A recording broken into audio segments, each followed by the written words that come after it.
CMF Phone 2 Pro এইটাই নাকি 30,000 টাকা বাজেট সেগমেন্টের সবচেয়ে সেরা ফোন। সবাই সেম কথা বলতেছে। এরা কি সবাই তাহলে টাকা খাইছে নাকি সত্য? Let's find out. দেখেন আমি সবার রিভিউ দেখেছি, সবার রিপোর্টটার উপর ভিত্তি করে আজকের ভিডিওটা আমি সাজাবো যে তারা আসলে সত্যি কিনা নাকি মিথ্যা বলতেছে। দেখেন অ্যাজ অলওয়েজ জাজটা আমি করব তিনটা পিলার দিয়ে, ব্যাটারি, পারফরম্যান্স এবং ক্যামেরা। তার আগে চলেন একটু ডিসপ্লে এবং বিল্ড কোয়ালিটি নিয়ে আলাপ করি। ভিডিও শুরুতে বলে রাখি এই ফোনটা আমাকে পাঠিয়েছে ফোনসেল বিডি থেকে। 100% অথেন্টিক ডিভাইস, চাইলে আপনারা ইজিলি ওদের কাছ থেকে পেয়ে যাবেন। শুধুমাত্র ফোন বাইয়ের ক্ষেত্রে আপনারা চাইলে আপনাদের নিজেদের ফোনটা সেলও করতে পারবেন, এক্সচেঞ্জও করতে পারবেন। আর শুধুমাত্র এই ফোনটা না, বাজারের যে কোনো ফোন, যে কোনো latest device, second hand device easily আপনারা খুব ভালো দামে, খুব কম্পিটিটিভ প্রাইসে এদের কাছে পেয়ে যাবেন। ফোনসেল বিডির পেজ লিংক এবং কন্ট্যাক্ট নাম্বার আমি ডেসক্রিপশনে দিয়ে রাখবো। সো পারচেজ করে ফেলেন। আর চলেন ভিডিওতে ব্যাক করি। ডিসপ্লে এবং বিল্ড কোয়ালিটিতে কিছু নেগেটিভ রয়েছে, কিছু পজিটিভ রয়েছে। সবার আগে পজিটিভ দিয়ে শুরু করি। দেখেন বাজেট ডিসপ্লেতে সবচেয়ে বড় ঝামেলাটা হলো অ্যামোলেড ডিসপ্লে তো আজকাল দিয়ে দেয়, কিন্তু ভাই অনেক বেশি ওভার শার্পেন থাকে, কিন্তু এইটার বেলায় এটা বলতে পারতেছি না। তার উপর সিমেট্রিক্যাল বেজেল, দেখেন এইটা অনেকে ফিল করবে না বা বুঝবে না, কিন্তু আমি ভাই অনেক এনজয় করতেছি। ব্রাইটনেসটাও খুবই জোস, আপনি দিনের আলোতে একেবারে তরতাজা, রোদও যখন পড়ে তখনও এটা একেবারে ভিজিবল থাকবে, আপনি প্যারা খাবেন না। ডিজাইনটা টোটালি সাবজেক্টিভ, যারা পছন্দ করবে এরা লিটারালি পাগলা হয়ে যাবে এটার ডিজাইনের জন্য, আর কিছু মানুষ একেবারেই পছন্দ করবে না। সো এটা নিয়ে আমার কোনো প্রবলেম নাই, আমার পার্সোনালি অনেক পছন্দ।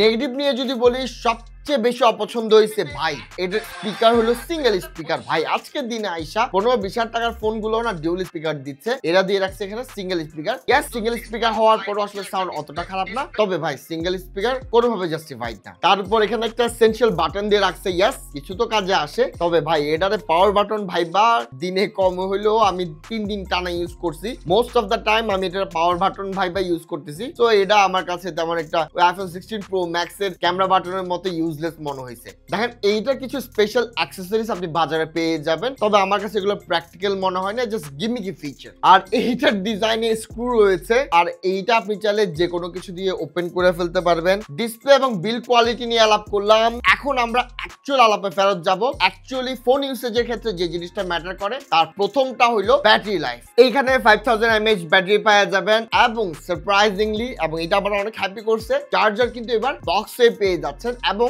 33 ওয়াটের এই চার্জার দিয়ে আপনার এই ফোনটা ফুল চার্জ করতে 1.5 ঘন্টার কাছাকাছি সময় লাগবে। আর এই ফোনটা আপনি আরামসে, আমরা যেহেতু টেস্ট পারপাস ইউজ করছি, 8টা-9টার দিকে আমার এটাতে চার্জ করা লাগে, কিন্তু নর্মাল ইউসেজে, নর্মালি আমরা ফোন ইউসেজ ক্ষেত্রে যেভাবে ইউজ করি, ইজিলি আপনি 1.5 দিনের ব্যাকআপ পেয়ে যাবেন। সো ব্যাটারিতে আমি এটারে 10 আউট অফ 9 দিয়ে দিব। এবার একটু পারফরমেন্স নিয়ে আলাপ করা যাক। পারফরমেন্সের জন্য এখানে পেয়ে যাবেন Dimensity 7300 Pro processor, UFS 2.2 storage, LPDDR4X RAM। দেখেন Dimensity 7300 Pro প্রসেসর রয়েছে, এইটা কিন্তু এই বাজেট থেকে উপরের বাজেটে মোস্ট অফ দ্য টাইম আমরা দেখি। তবে নেগেটিভ পয়েন্টটা হইলো এখানে UFS 2.2 স্টোরেজ দিয়ে রাখছে। দেখেন UFS 2.2 স্টোরেজ দিয়ে থাকলেও এরা এটা অপটিমাইজেশন দিয়ে সামহাউ কভার করে নিছে। আমি একটা কম্পারিজন আপনাদেরকে দেখাচ্ছি। দেখেন এইটার আমি OnePlus Nord CE4 এর সাথে তুলনা করেছি, যেখানে UFS 3.0 রয়েছে। ট্রাস্ট মি, আমি একটু সারপ্রাইজ যে 3.0 সাথে 2.2 কিন্তু অলমোস্ট ম্যাচ করতে পেরেছে স্কোরের সাথে। দেখেন রিয়েল লাইফে কিন্তু র্যান্ডম অ্যাক্সেসটা আসলে ম্যাটার করে, আর ওইখানেও কিন্তু CMF Phone 2 Pro শাইন করতেছে সারপ্রাইজিংলি। অ্যাপ ওপেনিং এও এটা দুর্দান্ত, আর এইটার অপটিমাইজেশনটা আসলে এত ভালো, আপনি এই ফোনটা যে 30,000 টাকা বাজেট রেঞ্জের ফোন, এটা আপনি কোনোভাবে ফিল করবেন না।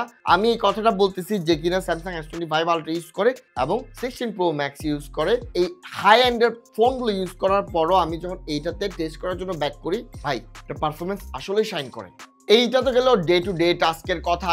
এইবার যদি আমরা গেমে ফেরত আসি, দেখেন বাংলাদেশের ম্যাক্সিমাম মানুষ আসলে পাবজিটারেই বেশি খেলে। এখানে এটা 90 FPS পর্যন্ত সাপোর্ট করে, এবং এটা আমি 1.5 ঘন্টা পাবজি খেলে দেখেছি। ইয়াস, এসি নিচে না খেলে একটু হিট করে মাঝে মাঝে, তবে আমি এটার আসলে বেশি কমপ্লেন করতে পারি না, বেশ ভালো। তবে একটা জিনিস আমি খেয়াল করলাম, যখন বুট ক্যাম্পের মতো জায়গাতে আমি যখন ল্যান্ড করি, অনেকগুলো এনিমি থাকে, তখন গিয়ে 90 FPS আমি কনসিস্টেন্ট ভাবে পাই না, ওইটা ড্রপ করে 65-70 চলে আসে। আর Genshin Impact and Wuthering Heights এর মতো গেমের কথা বললে টপ ফ্ল্যাগশিপ গুলো আসলে সাফার করে, সো এইটা সাফার করবে, খুবই নর্মাল ব্যাপার। ওই টাইপের গেমের জন্য এটা না, তো পাবজি আমি বলবো খুবই ভালো সাপোর্ট দিবে আপনাকে। আর এইটা নিয়ে একটা কথা বলি, এইটা সিপিইউ থ্রটলিং টেস্ট আমি করে দেখেছি ভাই, এইটা CPU throttling test surprisingly well. আপনি জাস্ট দেখেন পুরোটা সবুজ হয়ে আছে।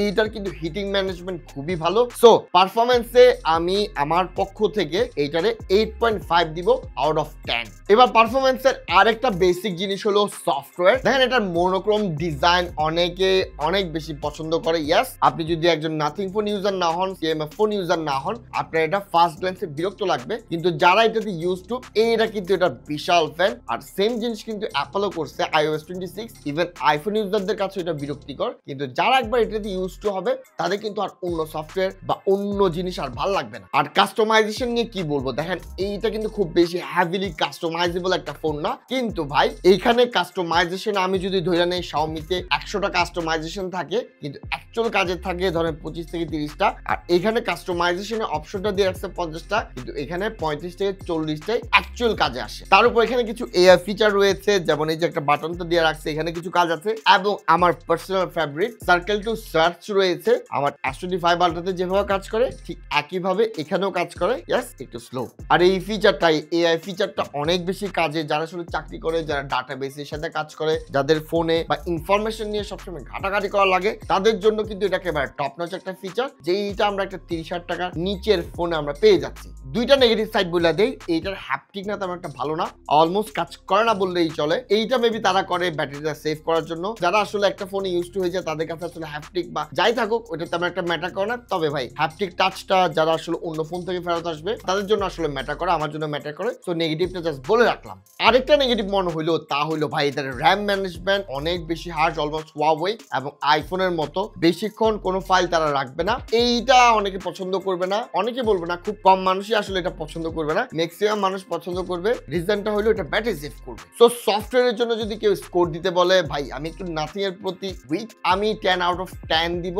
আর আমার উইকনেসটা ফেলা দিলে আমি এটা 9 দিয়ে দিব 10-এর মাঝে। ক্যামেরা নিয়ে এবার আলাপ করি। সবার আগে শুরু করবো ভাই নেগেটিভটা দিয়ে। দেখেন এখানে ওআইএস দিয়ে রাখে নাই। ভাই একটা জিনিস জাস্ট বলি, একটা ফোনে বর্তমানে ওআইএসটা অনেক বেশি ইম্পর্টেন্ট, কারণ মোস্ট অফ আস আসলে ইয়েস আমরা তো স্টিল ছবি অনেক বেশি তুলি, কিন্তু গাড়িতে থাকলে বা টোরে গেলে আমরা ছবি তোলাটা এবং ভিডিওটা অনেক বেশি প্রেফার করি। ওই জায়গাতে আসলে ওআইএসটা খুব বেশি ম্যাটার করে, যা এই ফোনে দেয় নাই। তবে হ্যাঁ, এরা এআই এর থ্রুতে এটা একটু ইমপ্রুভ করছে। কিন্তু ভাই সফটওয়্যার এক জিনিস, হার্ডওয়্যার এক জিনিস। হার্ডওয়্যার যদি থাকতো, তাদের এআই যে অপটিমাইজ করে, দুইটা জাস্ট ইমাজিন করেন কত ভালো হইতে পারতো। তো এইটা একটা নেগেটিভ পয়েন্ট শুরুতেই বলে রাখলাম। এইবার এটা ক্যামেরাটা কোয়ালিটি কেমন ওইটা নিয়ে আলাপ করি। দেখেন পার্সোনালি আমার এটা ক্যামেরা খুবই পছন্দ হয়েছে। আমি এই বাজেট সেগমেন্টে এটার চেয়ে বেটার কোয়ালিটি ক্যামেরা আমি দেখি না। আমি কিছু পিকচার আপনাদের দেখাচ্ছি, আপনারা নিজেরা জাজ করেন। দেখেন এটা কালার ভালো, ডাইনামিক রেঞ্জটা ভালো, ইনফ্যাক্ট হার্শ কন্ডিশনেও কিন্তু ভালো ভালো ছবি ডেলিভার করে। আর এইটা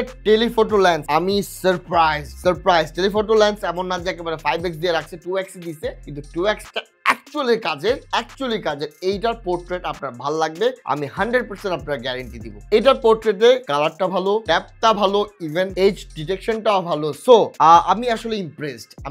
আমি যে শুরুতে ওআইএস এর নেগেটিভটা বললাম, লিটারালি জোর করে একটা নেগেটিভ আমি খুঁজে বের করছি। আর এই বাজেট সেগমেন্টে আমি টোটালি সারপ্রাইজ, এরা এই লেভেলের ছবি ডেলিভার করতে পারতেছে। আর ক্যামেরার জন্য আমি আরেকটা ছোট্ট কথা বলে রাখি, যারা আসলে আমার ভিডিও দেখে তারা জানে আমি সবাইকে সাজেস্ট করি যে 40 থেকে 45,000 টাকার মাঝে একটা ফোন নেওয়ার জন্য, যাতে ক্যামেরাটা ভালো থাকে। আমি ওই ডিসিশন থেকে ফেরত আসলাম। 30,000 ইজ ইনাফ। এই ক্যামেরা দিয়ে আপনি ব্লগ ভিডিও থেকে শুরু করে ভালো ভালো ছবি তোলা সবকিছু করতে পারবেন। আমি এতটাই সারপ্রাইজ, এতটাই খুশি আসলে এই ফোনটা নিয়ে, এবং আপনাদেরকে আসলে মন থেকে আসলে এই ফোনটা আমি সবাইকে সাজেস্ট করবো। ফ্রন্ট ক্যামেরা নিয়ে যদি আলাপ করি, এইটাও ভালো, এই বাজেট সেগমেন্টে এটাই বেস্ট। সো ক্যামেরাতে যদি স্কোর দিতে হয় ওআইএস এর জন্য, আমি 2 পয়েন্ট মাইনাস করে দিব। আমি এইটারে 8 দিব আউট অফ 10।